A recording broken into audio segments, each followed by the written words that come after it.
तो मैं एक बीच में आपको छोटी सी बात बताऊंगा जी कि बैट के भाव बताने का चलन कैसे शुरू हुआ। जी जी जी जी जी। मैं लखनऊ घराने के शंभू महाराज जी को मैं चाचा जी कहता था जी बहुत उनकी इज्जत करता था। जी उनके साथ आने जाने का भी मिला, जी जी करने का, उनका भाव देखने का भी मौका मिला। जी। असल में जब उनके पाँव में दर्द रहना शुरू हो गया था, ओके तब उनने बैठ के भाव बताना शुरू किया। ओके। और फिर ये एक चलन इतना खूबसूरत बन गया उस बहाने से। फिर मेरे पिताजी भी भाव बताते थे बैठ के। अच्छा।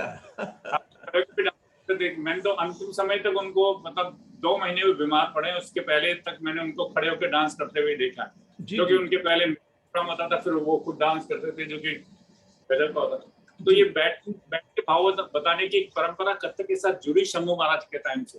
अच्छा। लक्ष्मण महाराज, बिरजू महाराज जी बैठ के भाव बताते हैं। जी जी जी। तो ये परंपरा तब से शुरू हुई है। जी जी जी। और कौन गली गए श्याम जी महाराज, शंभू महाराज जी का बहुत पॉपुलर भाव था, जिसमें वो कौन गली गए, क्या बात है, कौन गली, ऐसे बताते थे। तो इसमें तो पंडित जी इशारों का बहुत काम होता होगा। कौन गली गए, हाँ, कौन, क्या बात, क्या बात, क्या बात, गली गए,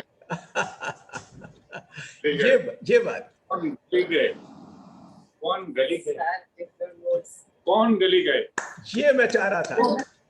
देखिए ये उपज का काम है और उसी वक्त पैदाइश हो रही है उस भाव की, और ये मैं चाह रहा था कि आप कर रहे हैं और मेरी आपने रिक्वेस्ट मान ली।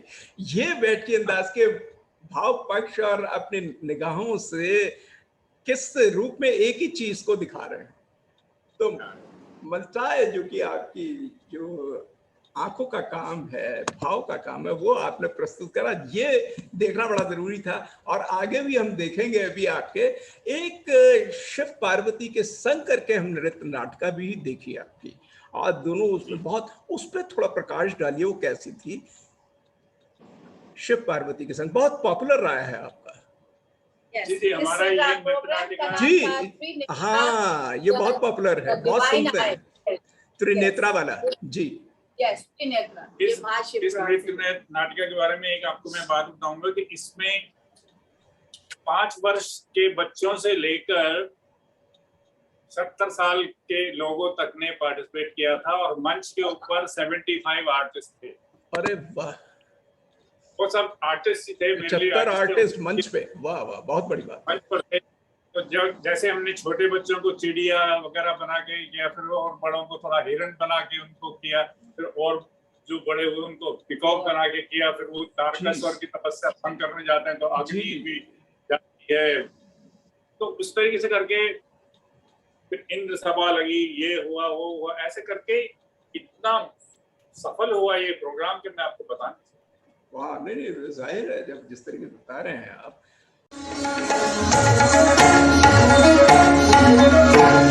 नाचते शिव पार्वती के संग, नाचते शिव पार्वती के संग, नाचते शिव पार्वती के संग, नाचते शिव पार्वती के संग। शिव का डमरू डम डम बाजे, डिम डिम डिम डमरू बाजे, शिव शंकर नाचे। शिव का डमरू डम डम बाजे और बाजे मृदंग। तान टिक टिक तान टिक टिक तान टिक टिक तग टिक तग टिक तान टिक टिक तान टिक टिक तान टिक टिक तग टिक तग टिक। अच्छा पंडित जी, इतने अरसे से आप उधर, जैसे सिंगापुर पे रमनी जी भी उधर हैं काफी अरसे से, तो एक तो भारतीय एक तरीके के राजदूत हैं आप, मैं कहूँगा आप हमारे कल्चरल एम्बेसडर हैं, सांस्कृतिक, इस बात की रियलाइजेशन होती होगी, और कितनी रिस्पॉन्सिबिलिटी भी आप समझते होंगे जब भी आप पब्लिक प्लेसेस में वहाँ जाते होंगे, बच्चों को सिखाते होंगे, लोगों से मिलते होंगे, बड़े बड़े लोगों से मिलते होंगे, तो उनमें आपको अपनी एम्बेसडरशिप का जो होती है एक आपकी अपनी समझ और एक रिस्पॉन्सिबिलिटी, वो आपकी बहुत उधर, तो किस तरीके का बिहेवियर, किस तरीके की बातचीत आपको रहती है, भारतीयता की तरीके से उनको दिखाना है, तो वो किस तरीके का आपका वहाँ पर एटीट्यूड और रिस्पॉन्सिबिलिटी वहाँ पर आप निभाते हैं, वो थोड़ा सा बताइएगा। एक तो मैं आपको बताऊंगा कि कईयों को मेरा नाम याद नहीं रहता। नाम अब कौन याद करेगा? शरण गिरधर चांद। सही तो कह रहे हैं आप ये करेंगे कि सिंगापुर में मैं गुरुजी के नाम से पॉपुलर हूँ आज। वाह वाह, अभी वैसे और भी गुरु लोग आ गए हैं और ये तो बहुत गुरु अच्छी कहलाते हैं, बात है। अगर गुरुजी का मतलब है, अगर कोई ढूंढने भी आ गया कि वो कोई यहाँ पर कब तक के गुरुजी को पूछ रहे हैं आप, तो वो तुरंत मेरा बता देंगे कि आप यहाँ कांटेक्ट कर सकते हैं। तो I am very popular. Jaipur में चांद भैया के नाम से पॉपुलर था, जी जी अलवर में जी चांद साहब के नाम से प्रचुर जी था, जी जी जी जी। फिर विदेशों में गुरुजी के नाम से प्रसिद्ध हुआ और कहीं कहीं पंडित जी के नाम से। नहीं नहीं नहीं नहीं नहीं नहीं, आप तो काफी, आपकी तो काफी, हमने तवारीख के पन्ने जब देखे, और विशेषकर दिल्ली में तो शुरुआत में आप जब थे कमला नगर में रहते थे, और फिर उसके बाद जो है आप मंडी हाउस के पास जो है भारतीय कला केंद्र है, वहाँ संगीत नाटक अकेडमी है वहाँ, और कई जगहों पे आपने जीवन बिताया। बेशक आप जयपुर भी जाए, अलवर में काफी लंबा टाइम आपने बिताया, ये भी मुझे याद है। और फिर जलंधर का भी आपको ऑफर आया, और फिर उससे पहले मुरादाबाद आप वहां पे भी रहे। और अमेरिका जाने की एक स्टोरी क्या थी आपकी, कि उस पे आपका जो आपको आपके गुरु जी ने शायद आपको आशीर्वाद दिया कि अमेरिका जाओगे, वो ख्वाब भी पूरा हुआ, ये क्या है? ये देखिए, ये मेरे नृत्य के माध्यम के नहीं, मेरे ज्ञान के गुरु थे मस्तानाथ घनश्याम नाथ जी, दस्त बाबा घनश्याम नाथ जी। वो जंगल में शेर वगैरह भी आ जाते थे। अब तो लाइट वाइट पहुंच गई सब कुछ, उस समय लाइट भी नहीं होती थी जब मैं वहां जाता। तो उनके एक बार जो दर्शन हुए तो मैं ऐसा बंध गया कि मैं क्लास अगर 3 बजे तो सुबह 8 बजे चले गए बस से, उनके चरणों में दर्शन किए, कुछ सफाई करी, कुछ सेवा करी, आ गए। ऐसे करते करते एक बार किसी से गुरुजी का झगड़ा हो गया था। कोई एक जना बैठा, तो वो जब वहां ऊपर जो उनका स्थान था तो वहां लेट गया, तो गुरुजी ने कहा उठ के बैठो, ये तहजीब की जगह, यहाँ अदब से बैठा जाता। तो उसने कहा पैसा तो हमने भी खर्च किया बनाने में। तो गुरुजी ने सारा तोड़ फूल से वो सारा, और 3 की शीटें। तो मेरे को गुरुजी के पास जाने में भी डर लगता था जी। मैं एक बार गया तो मेरे को बोला आजा आजा, मैं पहुंच गया वहां पर, और वो 3 की वो जो चादरें हैं वो ऐसे पड़ी हुई थी।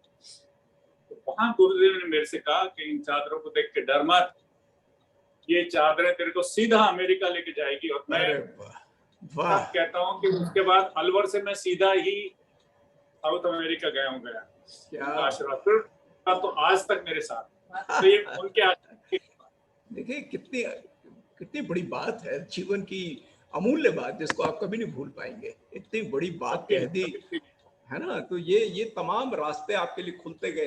अच्छा पंडित जी, ये एक बात बताइए, और रमनी जी, दोनों से हमारा विशेष आग्रह आज ये है कि हमारे बोलते आने के तमाम दर्शक नाजरीन हैं, वो देखना चाहते हैं कि आपका नृत्य, कि आप क्या क्या उनको दिखाएंगे। तो प्लीज हमारी रिक्वेस्ट है, थोड़ा सा आप प्रेजेंट करके दिखाइए कि क्या आप जयपुर नृत्य के घराने की कुछ विशेष आप यहाँ पर प्रेजेंटेशन कीजिएगा प्लीज। जो आपने भाव में बात करी थी कि जयपुर में भाव नहीं है, आज हम कोशिश कि जयपुर में भाव क्या है दिखाने ये बहुत अच्छा आपने एक्सेप्ट कर लिया, बहुत अच्छा। हाँ पंडित जी आप प्लीज, गुरु जी आप बताइए प्लीज। जी जी, वही हम आपको करके दिखाएंगे जो हमने बताया ना, 16 श्रृंगार, जिसको ठुमरी के अंदर भी हमने उसको बाकायदा उसके ऊपर नृत्य करके दिखाएंगे। 2 मिनट का विश्राम चाहेंगे थोड़ा सा उसके लिए प्लीज। कैमरे को थोड़ा सा एडजस्ट करना है, बिल्कुल। तो मतलब आप 2-4 मिनट ले लीजिए। 2 मिनट नहीं, बस जस्ट 2 मिनट्स। सब रेडी है, जस्ट ठीक है, आप अरेंज कर लीजिए, आप अरेंज कर लीजिए, ठीक है।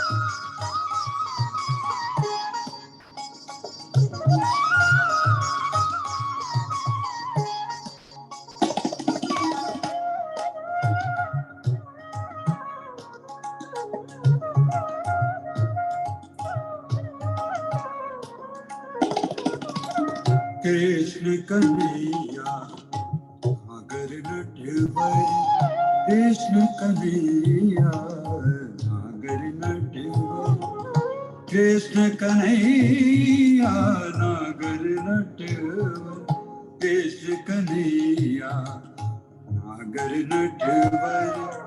पनघट पर तुम घेर लए है, पनघट पर तुम घेर लई है, राधा की बाहें पकड़ लई है, राधा की बाहें पकड़ लई है। फटकी झटकी फटकी झटपट राधा तेरे विनायक झटकी, भागी आगे देखत मग में, भागी आगे देखत मग में, भागी आगे देखत मग में। ठाड़ो कन्हैया ठाड़ो कन्हैया ठाड़ो कन्हैया ठाड़ो कन्हैया ठाड़ो कन्हैया। कृष्ण कन्हैया नागर नटवर पनघट पर तुम घेर लगी, राधा की बाहें पकड़ लगी, फटकी झटकी फटकी झटपट राधा चीर चिनाई सटकी, भागी आगे देखत मग में। ठाड़ो कन्हैया ठाड़ो कन्हैया ठाड़ो कन्हैया ठाड़ो कन्हैया। बंसी बजावत बंसी बजावत बंसी बजावत बंसी बजावत बंसी बजावत गावत है, बंसी बजावत गावत है। तब नाचत है तब नाचत है। ताम टुकड़ताम टुकड़ताम ठोकड़ताम ठोकड़ताम, ना दिख दिख दिख दिख दिख दिख धला छलांग मार के राधा को पकड़ लगी, राधा फिर कुछ बिगड़ी और कहने लगी, तुम ठीक कन्हैया फागुन में उस लेऊंगी बदला, फागुन में उस लेऊंगी बदला, फागुन में उस लेऊंगी बदला। बिंदी लगाऊं गजरा लगाऊं, बिंदी लगाऊं गजरा लगाऊं, मांग में तोरे मोती भराऊं, मांग में तोरे मोती भराऊं। सिर पर टीका कान में झूमर, सिर पर टीका कान में झूमर, नाक में नथ पे सर पहनाऊं, नाक में नथ पे सर पहनाऊं।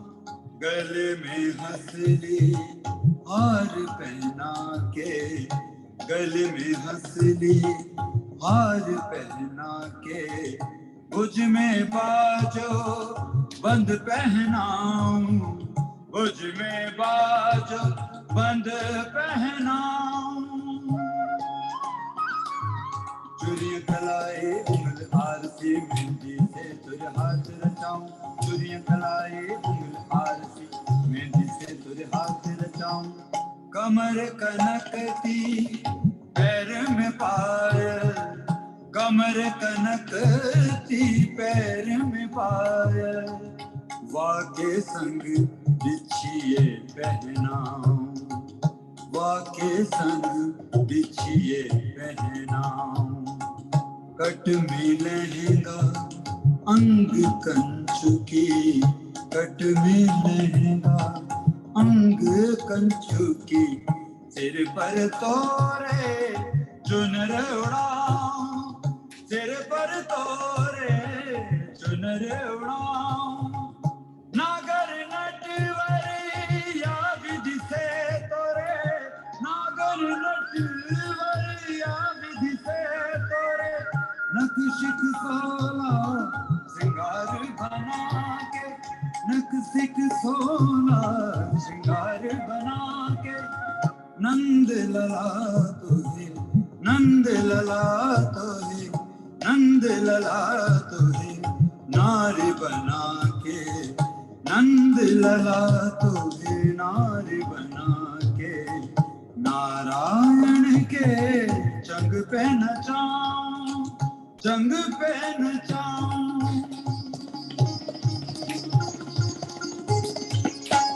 नारायण के जंग पे नचाऊं, जंग पे नचाऊं।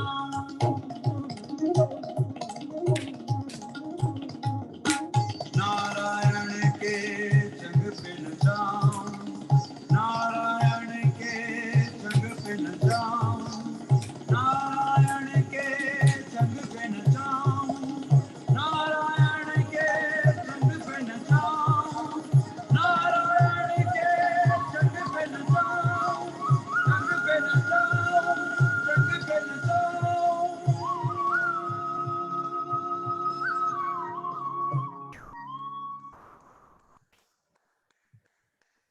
This is absolutely wonderful, fabulous. क्या खूबसूरत आपकी प्रस्तुति दी है आपने, क्या बात है, क्या बात है, बहुत अच्छा, बहुत अच्छा, बहुत अच्छा। तो पंडित जी, बहुत अच्छा, बेहद खूबसूरत, कमाल हो गया, वाह वाह वाह वाह, बेहद। तो पंडित जी ये बताइएगा कि अब आखिर में कोई आप भारत के लोगों को या कथक के जितने हमारे चाहने वाले हैं उनको कोई मैसेज अपनी तरफ से देना चाहें सिंगापुर से इस वक्त, क्योंकि आपकी दोनों की तरफ से मुश्तरका हमको मिल पाए।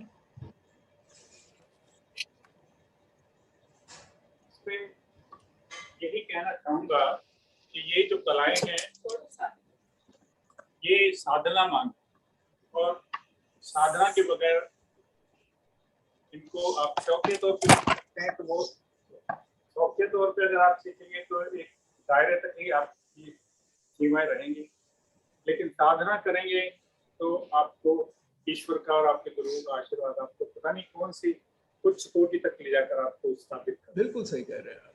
तो इसलिए साधना, हमारे यहाँ हमारे गुरुजनों का आदेश था कि बेटा हर साल में एक बार आपको चिल्ला जरूर करना है। चिल्ला कहते हैं 40 दिन का चिल्ला होता है, 40 डेज।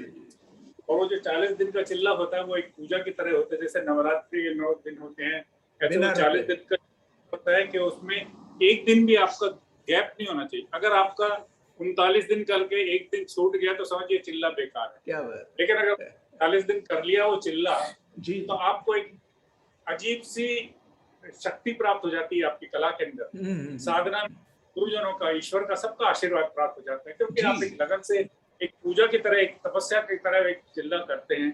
तो मैं भी लोगों से कहूंगा जो नृत्य वगैरह करते हैं, गायन वादन नृत्य, जो भी आप कला कर रहे हैं उसमें अगर चिल्ले की गुंजाइश हो तो जरूर चिल्ला करें। तो आपको एक अद्भुत शक्ति प्राप्त हो। जी, रिफ्रेशिंग हो जाता है सब कुछ। जी जी जी जी।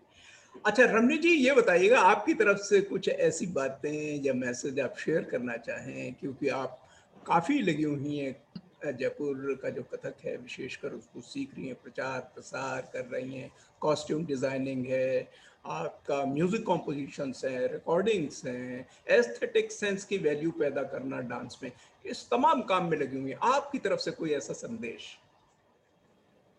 मैं तो यही कहना चाहूंगी कि जब आप कोई भी डांस फॉर्म सीख रहे हैं, स्पेशली कथक जब सीख रहे हैं, तो उसके साथ साथ थोड़ा सा कैसे म्यूजिक बनाया जाता है, जो मैंने गुरुजी के साथ रह के जब ये बनाए हैं, इनके साथ की वजह से मैंने ये चीजें बहुत सीखी हैं, जिसने बहुत एक इम्पोर्टेंट रोल अदा किया है। And I think as an artist और as a student it's good to know bit about music, how to create music, which is very important. फिर थोड़ा कॉस्ट्यूम और जो कैरेक्टर आप लेना चाहते हैं उसका एक अच्छा अध्ययन जरूर करना चाहिए। फिर आपके जो भाव हैं या जो आपका थॉट प्रोसेस है उसके पीछे, वो नेचुरली उस तरीके से ही चलता है। You feel it and you do it. And बाकी रियाज तो फिर है ही। और फिर जयपुर घराने का जो डांस है उसकी जो फुटवर्क है या टेक्निकल पार्ट्स की जो बारीकियां हैं उसको समझने के लिए थोड़ा वक्त लगाना चाहिए। और जब भी आपके मन में कोई क्वेश्चन हो तो अपने गुरु से जरूर पूछ के उसको क्लैरिफाई करना चाहिए। That also gives you the right direction. Very good.